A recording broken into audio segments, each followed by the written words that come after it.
Shock అయ్యారు కదూ? నేను షాక్ అయ్యాను, కాకపోతే ఇందాకే అయ్యాను. ఎలా ఉన్నారు? ఇక్కడికి ఎందుకు వచ్చారు? అమెరికా వెళ్తానన్నారు కదా, అసలు ఎందుకు వెళ్ళలేదు మీరు? చూడండి, మీరెవరో నాకు గుర్తు రావట్లేదు.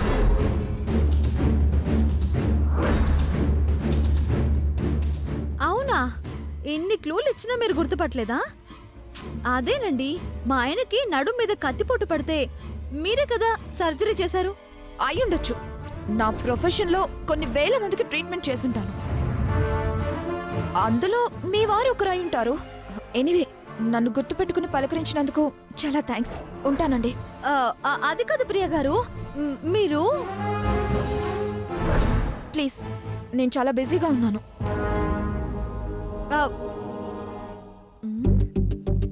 అక్కడ పేషెంట్ తలుపు మూసుకున్నాడు, ఇక్కడ డాక్టర్ తలుపు మూసుకుంది. ఆయనకి పనికి మాలిన బిజీ, ఈమెకి వల్ల మాలిన బిజీ. నన్నంటే గుర్తుపట్టలేదు, పేషెంట్ అయితే గుర్తుపడుతుందిగా. ఈయన్ని లాక్కొచ్చి చూపిస్తాను, అప్పుడు ఎలా గుర్తుపట్టదో నేను చూస్తాను.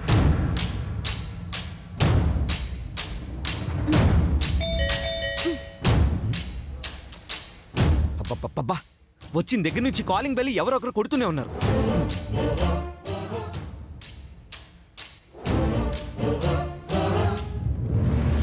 ఏయ్, నువ్వు మళ్ళీ ఎందుకు వచ్చావే?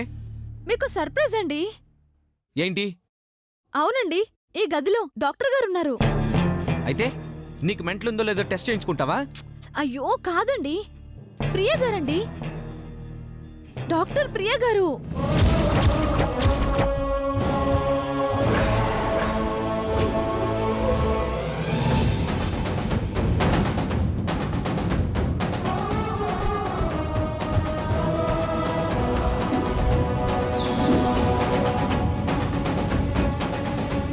ఆ దరిద్రమైన పేరు అందరూ గుర్తు చేస్తారేంటి? ఎంత మర్చిపోదామన్నా మళ్ళీ మళ్ళీ వినపడుతుందేంటి?